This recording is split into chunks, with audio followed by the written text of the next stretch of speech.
Luna is accused of taking bribes from especially drug kingpin Juan El Chapo Guzman while providing protection for him. Last week, federal prosecutors in Brooklyn scored what they framed as a victory in the war on drugs.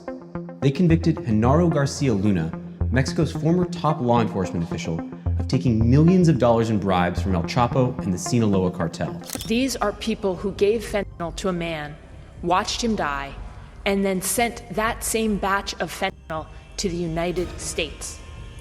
They know that they are poisoning and killing Americans.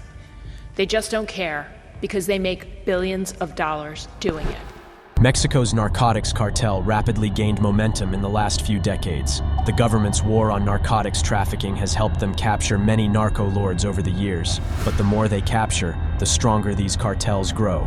It's not a surprise that both local and federal law enforcement of Mexico are connected to the cartels and do their bidding. Apart from turning a blind eye to their actions, these agents sometimes actively help the cartel traffic narcotics. 2023 left the world shocked when a high-ranking official of Mexico was accused of being an associate of Joaquin Guzman, or El Chapo. Chapo ran the biggest cartel in Mexico, the Sinaloa Cartel, which smuggles the biggest share of narcotics into the United States. His name is Genaro Garcia Luna, and he is the former Secretary of Public Security in Mexico. So, how did Garcia Luna get in touch with the Sinaloa Cartel? What made him switch allegiance? And why didn't his peers ever suspect his involvement with the cartel? Stay tuned as we uncover these and more information on Genaro Garcia Luna, the top official who betrayed his own countrymen to aid a narcotics cartel. Genaro Garcia Luna was born in Mexico City on July 10, 1968. After completing his undergraduate in Mexico, he went to the U.S. to complete higher studies. He specialized in security and intelligence and was trained in various countries, including the United States, Spain, Israel, and Japan. He started his career in 1989 in intelligence at the Centro de Investigación y Seguridad Nacional, or Center for National Security and Investigation, CSEN, focusing on counterintelligence and terrorism. He climbed his way to the top due to his integrity and hard work. In December 2006, he became the Secretary of Public Security of Mexico. He designed the new police model and formed the Federal Police Force, which started its operations in 2009. El Estado mexicano debe pagar el costo operacional que requiere la seguridad. Un error grave es que el Estado mexicano no pague ese costo operativo, porque si el Estado no lo paga el crimen. Everyone believed that state security was in the right hands. Garcia Luna was innovative, capable, and driven to protect his people. He appeared sincere and dutiful, and was able to convince people that he had the best interest of the citizens at heart. In April 2015, Garcia Luna was nominated for election as a board member of a Utah-based security company called Secure Alert. However, Garcia Luna came under suspicion many times because of his lifestyle. He owned several properties and had plenty of money.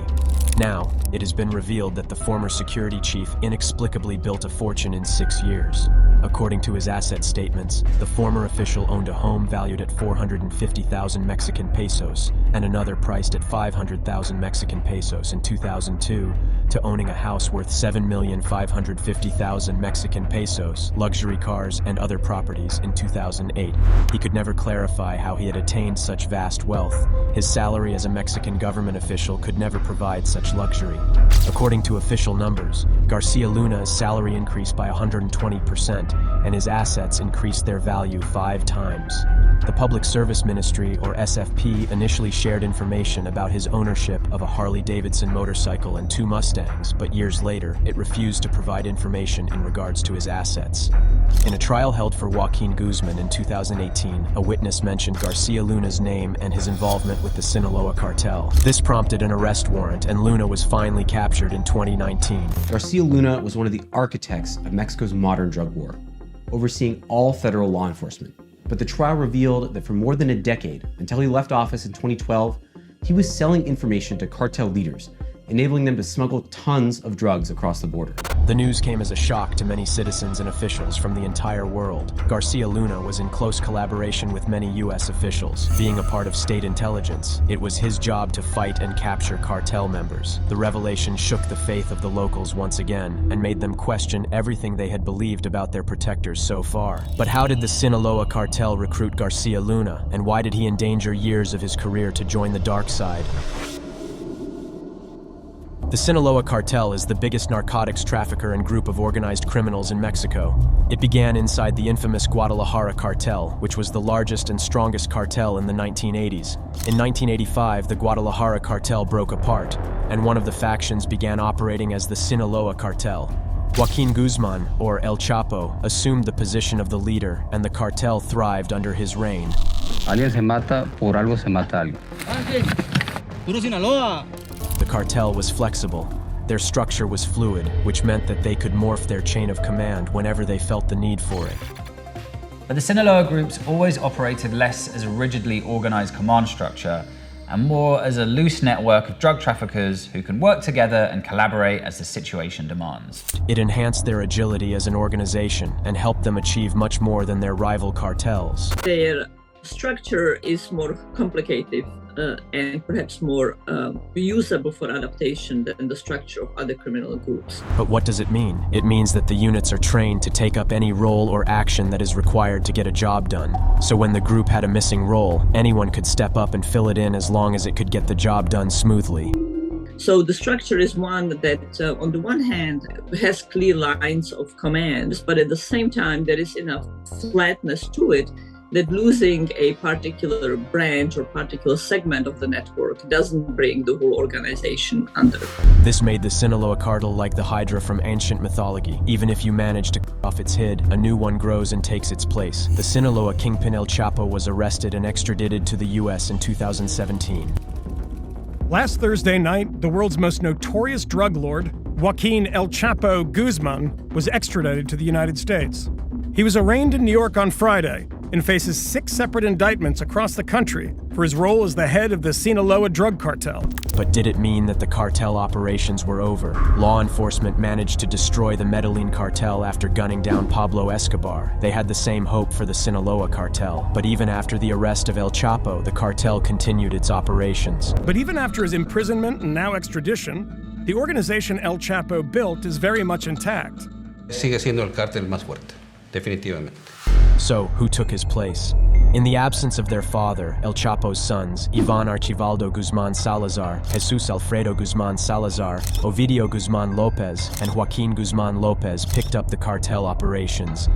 Sons of the world's most notorious drug lord, the U.S. Justice Department says the so-called Chapitos took control of the Mexican Sinaloa drug cartel when their father El Chapo landed in prison. They followed in the footsteps of their father while maintaining the operations. However, they added new narcotics to the lineup and found more creative ways of smuggling the substance to different corners of the world. From there, U.S. officials now say the 4 sons only amplified El Chapo's brutality and used their force to fast-track an international network for a lab-created poison disguised in drugs. Even though one of the Los Chapitos, Ovidio Guzman Lopez, was arrested in 2023 and extradited to the U.S., the other sons are still at large and continuing the operation smoothly. Now turning to the son of Mexican drug lord El Chapo, extradited to the U.S. on drug trafficking charges.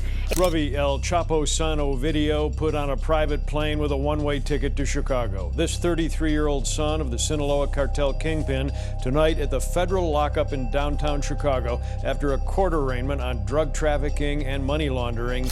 The U.S. authorities are trying to track them down as they believe that capturing the Chapitos can potentially bring the Sinaloa Cartel to its downfall. But the Sinaloa Cartel didn't achieve all of it alone. They had tons of help from the local and federal law enforcement authorities over the years, which was proven many times in the last decade. The crucial skill that set the Sinaloa Federation apart from other cartels is that while some were buying heavy weaponry, the Sinaloa Cartel were buying politicians. Even the Sinaloa Army has confirmed this. From their statements, it seemed like they had a cordial relationship with the local law enforcement. Do the police ever come by here? Así han llegado a venir, pero solo pasan por caminos y uno ya mismo, pues muchas veces le da dinero a uno, otras veces piden solo comida Otra vez quieren mujeres y eso. The cartel was so powerful that they also ran prisons. In 2023, former Sinaloa Cartel member Ali Gonzalez appeared in an interview and spoke about his time in the cartel and cartel-run prison, and depicted a picture of how deep the Sinaloa cartel's influences ran.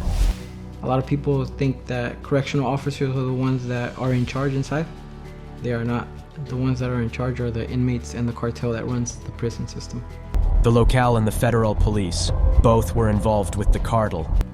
Is police connected to cartels? Yeah, definitely. Local police are 100%. State police, you could say 50-50. In 2019, after his arrest, Garcia Luna's history was finally scrutinized for his involvement with the cartel. His trial uncovered many unsettling details about him, and authorities finally understood that he created his vast wealth with cartel bribe money. U.S. prosecutors say the bribes could be in the tens of millions of dollars. Prosecutors allege that he received around $274 million in bribes from the cartel from 2001 to 2012, first as head of the Federal Investigative Agency, the Mexican equivalent of the FBI, and then as Secretary of Public Security. He supposedly also helped them traffic tons of narcotics. Witnesses testified that federal police officers under Garcia Luna's watch would sometimes unload cocaine shipments for the cartel, or serve as bodyguards for drug bosses. Garcia Luna siding with El Chapo meant that his men would always be protected. Prosecutors say Genaro Garcia Luna provided a clear path for members of the Sinaloa drug cartel to run drugs into the U.S. without fear of capture or consequence by law enforcement. In his trial, a DEA agent recounted the huge amount of narcotics he'd confiscated back in the early 2000s. Well, agents testified between 2002 and 2003, they seized close to 4,000 kilos of coke right here in New York City. In fact, one of the agents saying the biggest drug seizure of his career happened in 2002. But why is this information important? The confiscation coincided with Garcia Luna's tenure in the government, but was it really a coincidence? It's alleged that Garcia Luna helped the Sinaloa drug cartel smuggle more than 50 tons of cocaine into the U.S. If the allegations against Garcia Luna are true, it means he would have been working for the cartel when these record-setting cocaine seizures happened. Investigations also proved that Garcia Luna went all out trying to help the Sinaloa kingpin. He used all possible methods for shipping narcotics to assist the process. Sometimes he flew them inside the country, and other times he sailed them in. Prosecutors said that the cartel operated during this time like the FedEx of cocaine, shipping tons of drugs in submarines, ships, and planes that landed at Mexico City's international airport. And what did the cartel members do with the substance? They supplied it within Mexico and into the United States. This was their shortcut way of earning thousands of dollars in the blink of an eye. Por eso es muchísimo el dinero que viene. Entonces, a lo que tengo entendido, venían 50 kilos de fentanyl ahí para distribuirlo todo el estado de Sinaloa. Synthetic narcotics like fentanyl usually have low production costs, but they have a higher profit margin. They also come at a cheaper street price. This ensures higher consumption, so customers prefer it more than other forms of narcotics. The global production potential for fentanyl is just astronomical. As long as precursor chemicals are available, the supply of the finished drug is virtually endless, says Bryce Pardo, research officer at the United Nations Office on Drugs and Crime. This also meant that the traffickers earned more money by selling these narcotics, and they happily showed off the wealth they accumulated through selling narcotics to innocents. And they weren't exactly subtle with their riches. One drug lord was even allowed to have a zoo with lions and panthers and exotic cats. But Garcia Luna didn't only help the cartel smuggle narcotics. Many times he also helped them with intel regarding police operations against various cartels so that the cartel members could take counteractions against them, or at least protect themselves against raids. Former cartel members testified this week that Garcia Luna accepted millions from the cartel in exchange for providing the cartel with information about police operations targeting cartel members. Garcia denied all allegations against him and pleaded not guilty. But all 5 counts against Garcia Luna were proven, and he is expected to face imprisonment accordingly. However, instead of solving the problem, the trial has left behind some important questions. Garcia Luna worked closely with the FBI and DEA for more than a decade and had contacts in the highest levels of the American government. In all that time, is it really possible that the Americans had no idea what he was up to? During his trial, authorities called up key members from the DEA and other related organizations to get a possible picture of how Garcia Luna was able to conduct his dirty deed without anyone noticing. Yesterday, prosecutors called members of the DEA, U.S. Customs and Border Patrol, and the New York Port Authority to discuss the various ways drugs were being brought into the U.S. and the vast amounts of cocaine seized right here in New York City. However, the prosecutors didn't direct the investigation towards the U.S. officials. During the trial, they only discussed the crimes of the Mexican authorities and how they impacted the narcotics trafficking scenario in the United States.